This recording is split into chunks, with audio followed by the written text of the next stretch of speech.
তেজপুৰত কেন্দ্ৰীয় জলসম্পদ মন্ত্ৰী গজেন্দ্ৰ সিং শেখাৱত ব্ৰহ্মপুত্ৰৰ দুয়োপাৰে এক্সপ্ৰেছ হাইৱে নিৰ্মাণৰ বিষয়ে গমকে নাপায় কেন্দ্ৰীয় জলসম্পদ মন্ত্ৰী গজেন্দ্ৰ সিং শেখাৱতে প্ৰধানমন্ত্ৰী নৰেন্দ্ৰ মোদীৰ জন্মদিন উদযাপনৰ কাৰ্যসূচীৰ লগত সংগতি ৰাখি তেজপুৰ নেৰিয়ালামত উপস্থিত হোৱা কেন্দ্ৰীয় জলসম্পদ মন্ত্ৰী গজেন্দ্ৰ সিং শেখাৱতে নেৰিয়ালামৰ বিষয়া কৰ্মচাৰীসকলৰ সৈতে মত পোষণ কৰি এক্সপ্ৰেছ হাইৱেৰ বিষয়ে সংশ্লিষ্ট বিভাগেহে জানিব বুলি কয়।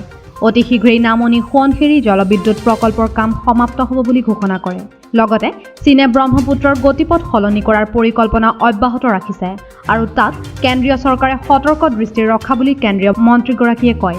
তেজপুৰৰ পৰা ভাৰ্চুৱেলি কেন্দ্ৰীয় মন্ত্ৰীগৰাকীয়ে ৰজা জয়মাল ৰাথেৰাৰ নামত এটি ডাক টিকটো উন্মোচন কৰে।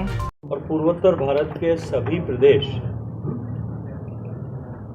जो आज़ादी के बाद से लगातार विकास की दौड़ में पिछड़ते हुए अपने आप को अलग थलग ऐसा महसूस कर रहे थे, उन सब को मुख्य धारा में लाने के साथ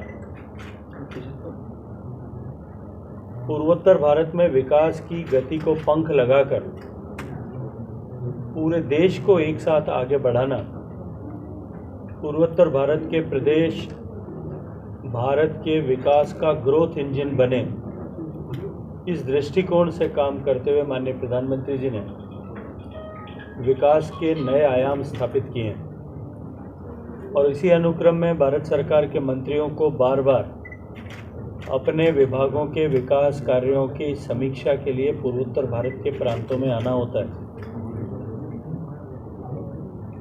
जल शक्ति मंत्रालय जो विभिन्न जल के विषयों को जोड़ करके एक मंत्रालय बनाया गया था कि अलग अलग डिविजन्स सिंचाई और जल संसाधन, पेयजल, नदी संरक्षण और स्वच्छता, इन सब विषयों को लेकर पूर्वोत्तर राज्यों के सभी 7 राज्यों के मंत्री और उनके अधिकारियों के साथ कल दिन भर गुवाहाटी में समीक्षा बैठक ऐसी की गई।